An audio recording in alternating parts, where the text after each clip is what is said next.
आजको भिडियोमा म तपाईको प्रश्नको जवाफ दिनेछु। मत्ती अध्याय 10 को पद 34 देखि 36 मा येशूले आफ्ना चेलाहरूलाई आफू संसारमा शान्ति होइन तर तरबार लिएर आएको बताउनु भएको वर्णन गरिएको छ। येशूको तरबार कहिले पनि शाब्दिक थिएन। वास्तवमा जब पत्रुसले गेतसमनीको बगैँचामा येशूको रक्षा गर्न तरबार उठाए, येशूले तिनलाई हप्काउनु भयो र आफ्नो तरबार थन्क्याउन भन्नुभयो, किनभने तरबार चलाउनेहरू सबै तरबारबाटै नष्ट हुनेछन्। मत्ती अध्याय 26 पद 52। त्यसो भए येशूले किन भन्नुभयो, मैले पृथ्वीमा शान्ति ल्याउन आएको हुँ भनी नठान, म शान्ति होइन तर तरबार ल्याउन आएको हुँ। येशू कस्तो प्रकारको तरबार लिएर आउनु भएको थियो? येशू ख्रीष्टका नाउँहरूमध्ये एउटा शान्तिका राजकुमार पनि हो। यशाया अध्याय 9 पद 6, लुका अध्याय 2 पद 14 र यूहन्ना अध्याय 14 पद 27 जस्ता पदहरूले यो स्पष्ट पार्छन् कि येशू शान्ति ल्याउन आउनु भएको थियो। तर त्यो शान्ति मानिस र परमेश्वरको बीचमा हो।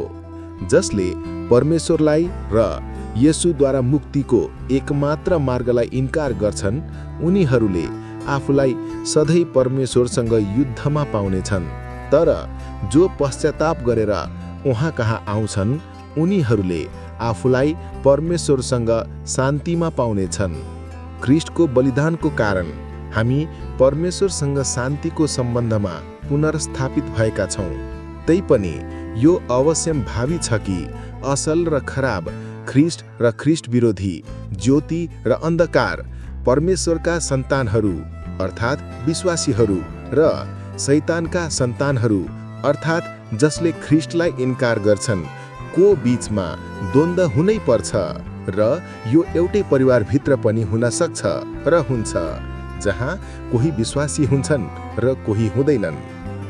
हामीले सबैसँग शान्तिमा रहन खोज्नुपर्छ, तर यो कहिले बिर्सनु हुँदैन कि येशूले चेतावनी दिनुभएको थियो कि उहाँको खातिर हामी घृणित हुनेछौँ, किनभने उहाँलाई इन्कार गर्नेहरूले उहाँलाई घृणा गर्छन्, तिनीहरूले उहाँका अनुयायीहरूलाई पनि घृणा गर्नेछन्।